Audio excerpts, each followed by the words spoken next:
ಎಲ್ಲರಿಗೂ ಸ್ವಾಗತ. KPSC ಹಾಗೂ KA ವತಿಯಿಂದ ನಡೆಯುವ ಮುಂಬರುವ ಪರೀಕ್ಷೆಗಳಿಗೆ ಹಾಗೂ SLC ಪರೀಕ್ಷೆಯನ್ನು ಬರೆಯುತ್ತಿರುವ ವಿದ್ಯಾರ್ಥಿಗಳಿಗೂ ಈ ಒಂದು ತರಗತಿ ಉಪಯುಕ್ತವಾಗಿರ್ತದೆ. ಮೊದಲನೇ ಪ್ರಶ್ನೆ ನೋಡೋಣ. ಪ್ಲಾಸಿ ಕದನದಲ್ಲಿ ಬ್ರಿಟಿಷರ ಜಯಕ್ಕೆ ಪ್ರಮುಖ ಕಾರಣ ಯಾವುದು? ಉತ್ತಮ ಶಸ್ತ್ರಾಸ್ತ್ರ, ಭಾರತೀಯರ ಏಕತೆ, ಮೀರ್ ಜಾಫರ್ ದ್ರೋಹ, ನವಾಬರ ಬಲವಾದ ಸೇನೆ. ಇಲ್ಲಿ ನೋಡಿ, ಮೀರ್ ಜಾಫರ್ನ ದ್ರೋಹ ಪ್ಲಾಸಿ ಕದನದಲ್ಲಿ ಬ್ರಿಟಿಷರ ಜಯಕ್ಕೆ ಪ್ರಮುಖ ಕಾರಣ. ಎರಡನೇದು, ಬಕ್ಸಾರ್ ಕದನದ ನಂತರ ಬ್ರಿಟಿಷರಿಗೆ ದೊರೆತ ದಿವಾನಿ ಹಕ್ಕುಗಳು ಯಾವ ಪ್ರದೇಶಕ್ಕೆ ಸಂಬಂಧಿಸಿದವು?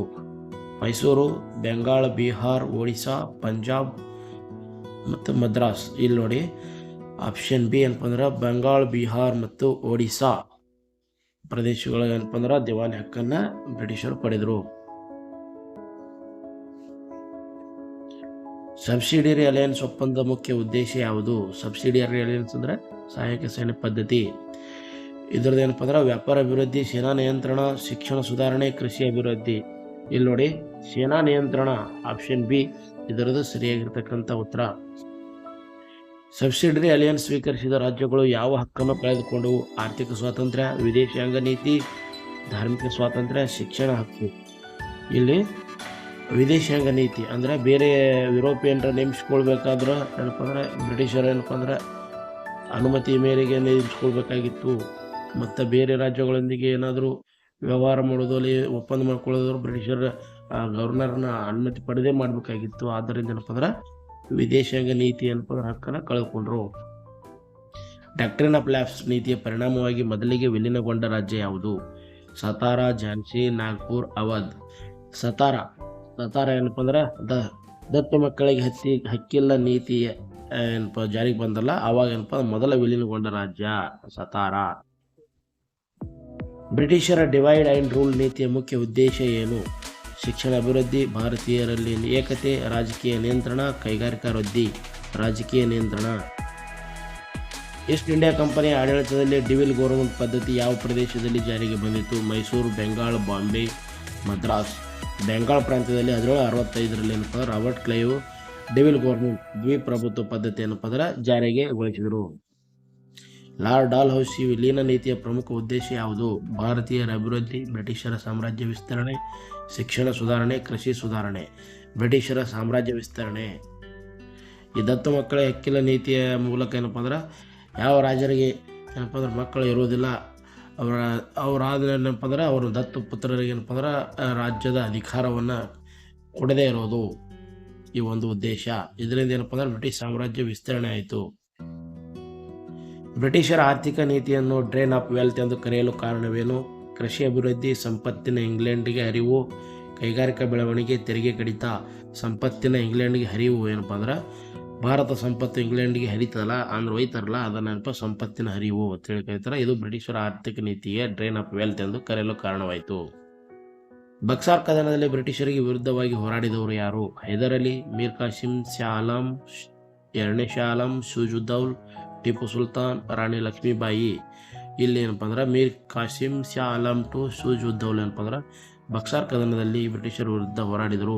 ಇದೇನಪ್ಪ ಅಂದ್ರೆ 1764ರಲ್ಲಿ ಆಯಿತು ಬಕ್ಸಾರ್ ಎಂಬ ಸ್ಥಳದಲ್ಲಿ. ಬ್ರಿಟಿಷರ ಆಡಳಿತ ವಿಸ್ತರಣೆಗೆ ಕಾರಣವಾದ ಪ್ರಮುಖ ಅಂಶ ಯಾವುದು? ಭಾರತೀಯರ ಏಕತೆ, ಭಾರತೀಯ ರಾಜ್ಯಗಳ ಒಳಜಗಳ, ಕೃಷಿ ಅಭಿವೃದ್ಧಿ, ಕೈಗಾರಿಕಾ ಕ್ರಾಂತಿ. ಬ್ರಿಟಿಷರ ಆಡಳಿತ ವಿಸ್ತರಣೆಗೆ ಏನಪ್ಪ ಅಂದ್ರೆ ಭಾರತೀಯ ರಾಜ್ಯಗಳ ಒಳಜಗಳ, ಒಬ್ಬರೊಬ್ಬರು ರಾಜ್ಯರ ಜೊತೆ ಏನಪ್ಪ ಅಂದ್ರೆ ರಾಜ್ಯಗಳ ಒಳಗೆ ಜಗಳ ಇತ್ತು, ಅದನ್ನು ಅರಿತು ಏನಪ್ಪ ಅಂದ್ರೆ ಅಲ್ಲೇ ಏನಪ್ಪ ಅಂದ್ರೆ ರಾಜನ ವಿರುದ್ಧ ಎತ್ತಿ ಕಟ್ಟಿ ಏನಪ್ಪ ಬ್ರಿಟಿಷರು ಭಾರತೀಯ ರಾಜರನ್ನು ಸೋಲಿಸಿದರು. ಲಾರ್ಡ್ ವೆಲ್ಲೆಸ್ಲಿಯ ನೀತಿಗಳು ಯಾವ ಕಾಲಘಟ್ಟದಲ್ಲಿ ಜಾರಿಗೆ ಬಂದವು? 18ನೇ ಶತಮಾನದ ಕೊನೆ, 17ನೇ ಶತಮಾನ, 19ನೇ ಶತಮಾನದ ಮಧ್ಯಭಾಗ, 20ನೇ ಶತಮಾನ. 18ನೇ ಶತಮಾನದ ಕೊನೆಗೆ ಏನಪ್ಪ ಅಂದ್ರೆ ಲಾರ್ಡ್ ವೆಲ್ಲೆಸ್ಲಿಯನ್ ನೀತಿಗಳು ಏನಪ್ಪ ಜಾರಿಗೆ ಬಂದವು. ಯಾವಾಗಪ್ಪ ಅಂದ್ರೆ 1798ರಲ್ಲಿ ಏನಪ್ಪ ಅಂದ್ರೆ ಸಹಾಯಕ ಸೈನ್ಯ ಪದ್ಧತಿಯ ನೀತಿಯನ್ನು ಲಾರ್ಡ್ ವೆಲ್ಲೆಸ್ಲಿ ಜಾರಿಗೆ ತಂದ. ಬ್ರಿಟಿಷರ ಸೇನಾ ವ್ಯವಸ್ಥೆಯನ್ನು ಬಲಪಡಿಸಲು ಬಳಸಿದ ಪ್ರಮುಖ ವಿಧಾನ ಯಾವುದು? ಸಬ್ಸಿಡರಿ ಅಲಯನ್ಸ್, ಶಾಶ್ವತ ಭೂ ವ್ಯವಸ್ಥೆ, ರೈಲು ಮಾರ್ಗ, ಶಿಕ್ಷಣ ನೀತಿ. ಇಲ್ಲಿ ನೋಡಿ, ಸಬ್ಸಿಡರಿ ಅಲಯನ್ಸ್ ಸಹಾಯಕ ಸೈನ್ಯ ಪದ್ಧತಿ ಮೂಲಕ ಏನಪ್ಪ ಅಂದ್ರೆ ಬ್ರಿಟಿಷರ ಸೇನಾ ವ್ಯವಸ್ಥೆಯನ್ನು ಬಲಪಡಿಸಿದರು. ಈ ಭಾರತೀಯ ರಾಜರುಗಳ ಆಸ್ಥಾನದಲ್ಲಿ ಏನಪ್ಪ ಅಂದ್ರೆ ಬ್ರಿಟಿಷ್ ಸೈನ್ಯವನ್ನು ಇಡಬೇಕು. ಅದರ ಖರ್ಚು ಏನಪ್ಪ ಅಂದ್ರೆ ಸಂಸ್ಥಾನದ ರಾಜರೇ ಮಾಡಬೇಕು. ಇಲ್ಲದಿದ್ದರೆ ಭೂ ಕಂದಾಯ ಪ್ರದೇಶವನ್ನು ಅದರ ಖರ್ಚು ವೆಚ್ಚಿಗೆ ಬ್ರಿಟಿಷರಿಗೆ ನೀಡಬೇಕಾಗಿತ್ತು. ಹೀಗಾಗಿ ಏನಪ್ಪ ಅಂದ್ರೆ ಎಲ್ಲ ಖರ್ಚು ಅವ್ರದ್ದು, ಇವರು ಸೈನ್ಯ ಆಡಳಿತ ಏನಪ್ಪ ಅಂದ್ರೆ ಸೇನೆ ಏನಪ್ಪ ಅಂದ್ರೆ ಬಲವಾಯಿತು. ಅವಧ ರಾಜ್ಯವನ್ನು ಬ್ರಿಟಿಷರು ಯಾವ ಆಧಾರದ ಮೇಲೆ ವಿಲೀನಗೊಳಿಸಿದರು? ವಾರಸುದಾರರಿಲ್ಲದ ಕಾರಣ, ದುರುಳ ಆಡಳಿತ ಆರೋಪ, ಯುದ್ಧ ಸೋಲು, ಒಪ್ಪಂದ ಉಲ್ಲಂಘನೆ. ಇಲ್ಲಿ ನೋಡಿ, ಅವಧ ರಾಜ್ಯವನ್ನು ದುರುಳ ಆಡಳಿತ ಆರೋಪದ ಮೇಲೆ ಏನಪ್ಪ ಅಂದ್ರೆ ಬ್ರಿಟಿಷರು ವಿಲೀನಗೊಳಿಸಿಕೊಂಡ್ರು. ಬ್ರಿಟಿಷರ ವಿಸ್ತರಣಾ ನೀತಿಗಳು ಕೊನೆಗೆ ಯಾವ ಘಟನೆಯನ್ನು ಉತ್ತೇಜಿಸಿತು?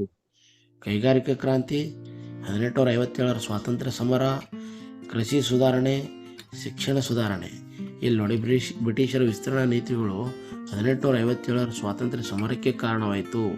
ಎಲ್ಲರೂ ಏನಪ್ಪ ಅಂದ್ರೆ ಭಾರತೀಯರು ಅಲ್ಲಿ ಏನಪ್ಪ ಅಂದ್ರೆ ಈ ಸ್ವಾತಂತ್ರ್ಯ ಪ್ರಜ್ಞೆಯನ್ನು ಏರ್ಪಟ್ಟು ಈ ಬ್ರಿಟಿಷರ ವಿರುದ್ಧ ಏನಪ್ಪ ಅಂದರೆ ಹೋರಾಡಲಿಕ್ಕೆ 1857ರ ಸ್ವಾತಂತ್ರ್ಯ ಸಮರವನ್ನು ಉತ್ತೇಜಿಸಿತು. ಇಲ್ಲಿಗೆ ಈ ತರಗತಿಯನ್ನು ಮುಗಿಸೋಣ. ಮತ್ತೆ ಮುಂದಿನ ತರಗತಿಯಲ್ಲಿ ಸಿಗೋಣ.